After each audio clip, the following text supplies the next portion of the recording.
हाँ जी, तो दोस्तों जो भी मेरी पुरानी वीडियोस 3-4 वीडियोस मैंने डाली है बिगिनर्स के लिए, वो आपको समझ आ रही है तो बहुत बढ़िया है। नहीं समझ आ रही है, इसमें किसी चीज़ को लेके कन्फ्यूज़न है तो आप मुझे कमेंट बॉक्स में मैसेज डाल सकते हैं, या फिर अगर आपको किसी वर्ड्स को पूछना है या वो उसके लिंक्स कहाँ मिलेंगे, तो आप मुझे इंस्टाग्राम पर भी कॉन्टैक्ट कर सकते हो। और इसी तरह ही 4 आपको बेसिक चीज़ें सीख के, जिसके अंदर days name, weeks name, months name और बेसिक कन्वर्जेशन कि आप हेलो, हाय, बेसिक, चाओ, बाय कैसे कर सकते हैं। ये सब सारा कुछ अगर आपको समझ आ गया तो एटलीस्ट आप बिगिनर्स की पहले स्टेप पर चढ़ चुके हो। अब हमारा आता है नेक्स्ट स्टेप।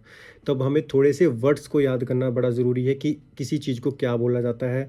जैसे कि अभी सबसे पहले आप कोई फॉर्म भरने जा रहे हो किसी बैंक के अंदर, या किसी रिज्यूमे के अंदर आपने किसी जॉब पर गए और वहाँ पर आपको कोई फॉर्म भरना पड़ा, तब वहाँ पर 3-4 वर्ड्स जो नए नए होते हैं, ये चीज़ आप सीखना शुरू करो। अगर आप नहीं समझ आ रही तो आप जैसे मैं आपको बेसिक सी चीज़ें बता रहा हूँ स्टार्टिंग में, जो आपके काफ़ी काम आएंगी। तो ये सिर्फ बिगिनर्स के लिए जो बिल्कुल ही जीरो से हैं, जिन्हें भी बिल्कुल भी नहीं समझ आता पुर्तगीज़ी के बारे में, तो उनके लिए सारे वर्ड्स हैं जिनको वो नोट करने हैं और वही कॉपी डायरी में करने हैं। वही आपको 30 दिन के अंदर पूरा का पूरा आप बेसिक पुर्तगीज़ी बोलना अच्छे से जान जाओगे, अगर आप इस वीडियो को अच्छे से सुनते हैं और जो मैं बता रहा हूँ वो आप लिख रहे हैं सेम मेरी तरह एक कॉपी पे, नोटबुक पे। ये आपके काफ़ी काम आएगी। तो जैसे अब आज है, टुडे, आप ये वर्ड बहुत जगह यूज़ करोगे। आज को ये क्या बोलते हैं? आज को बोलते हैं ओजे। और जो चला गया कल, येस्टरडे, उसको क्या बोलेंगे? On time. और जो आने वाला कल है, आई यू मीन टुमारो, सो उसको बोलते हैं अमैया।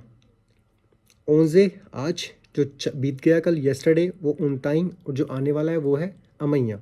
तो ये देखो कितने ज़रूरी वर्ड हैं, आपको एटलीस्ट पता होना चाहिए। इवन कई लोग यहाँ पर 2-3 साल से पुराने भी हैं, उनको भी अभी तक कई जैसे वर्ड्स नहीं पता लगे अच्छे से। तो पता है तो बहुत अच्छी बात है, और नहीं पता तो प्लीज़ इसको नोट करो, सभी के लिए ज़रूरी है।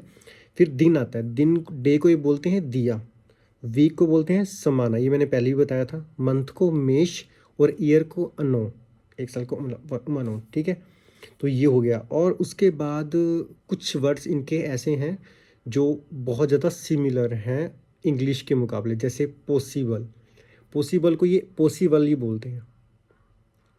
करेक्ट मैन, करेक्ट हो गया, इसको ये वो खुलते करेक्ट मैन, तो डबल आर, आर मैंने बताया था ना कैसे बोलते हैं, आर को अर्र होता है, वो करेक्ट, करेक्ट मैन, तो करेक्ट मैन तो बोलते हैं इसको, ठीक है।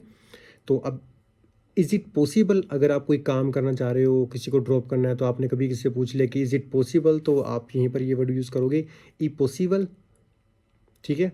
लिखने के, मैं आपको वीडियो में नहीं समझा सकता कि आपको वो लिखना कैसे है। लिखने के लिए आपको इंटरनेट से या फिर ट्रांसलेटर से सर्च करके अपने कॉपी में नोटबुक करना पड़ेगा।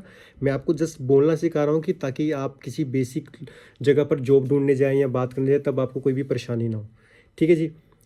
फिर उसके बाद आता है कि मैं आई लिव इन पोर्चुगल। अगर आप कहीं पे भी रह रहे हो, I live in Porto, I live in Santarai, I live in Albufeira, कहीं पर भी पोर्चुगल के अंदर, तो आप उसको बोलेंगे एउ मेरो आई पोर्चुगल, एउ मेरो आई एल्बुफेरा, ठीक है। तो एउ का मतलब होता है मैं, मोरू, मुरादा, मुराम, मुराई, ये सब एड्रेस होते हैं। इसको तरीके होते हैं इनके वर्ड्स के हिसाब से यूज़ करने के। अगर आप प्रेजेंट में बात कर रहे हो, पास्ट में कर रहे हो, तो इनमें चेंज हो जाता है। जैसे हमारा सेम इंग्लिश में होता है, तो अगर आपको किसी ने बोलना है कि मैं पुर्तगाल में रहता हूँ, तो ये मैं फ्रांस में रहता हूँ, तो आपने ऐसे ही बोलना है यू मोरू आई पुर्तगाल, ठीक है। अब फिर आपने पूछना है किससे, आप कहाँ रहते हैं, ई तू।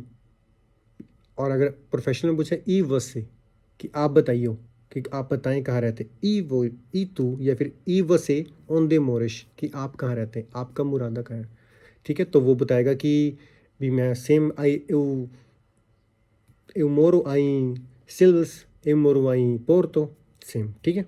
तो ये आपको बेसिक पता लग गया कि कोई भी बात कन्वर्सेशन में करेगा कि मैं यहाँ रहता हूँ, तो आप कहाँ रहते हैं।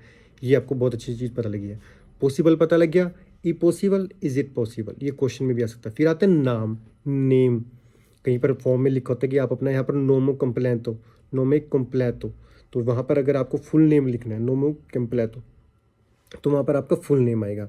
फिर आता है अपलीदो। अपलीदो होता है आपका सरनेम, जो पीछे का नाम होता है, विजय कुमार, राहुल शर्मा, जो भी होगा उनका वो अपलीदो होता है वो, ठीक है, सरनेम। फुल नेम में नोमे कंप्लेटो, अपलीदो मतलब सरनेम, ये आप बेसिक से जान करना। फिर आता है मुरादा, सॉरी, मुरादा। मुरादा होता है आपका एड्रेस, हाँ जी, आपका मुरादा कहाँ का है, ठीक है। तो आप वहाँ पर फॉर्म में लिखा होगा मुरादा, तो आपने वहाँ पर अपना एड्रेस भरना है। या फिर एंद्रेसो, दोनों सेम वर्ड होते हैं, मुरादा या फिर एंद्रेसो। तो मुरादा आप याद कर लें तो अच्छी चीज़ है। फिर आता है साइन करना। साइन में नीचे लिखा होता है असीनातूरा, सिग्नेचर को बोलते हैं असीनातूरा, right.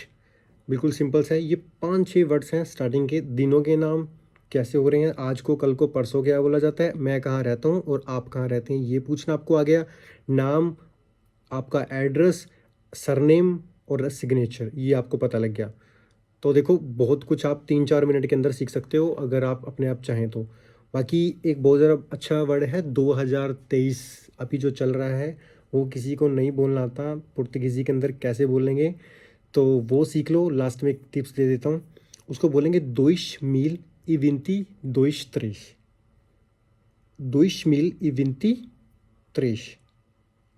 2023, right.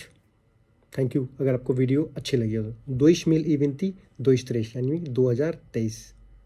Thank you so much video देखने के लिए।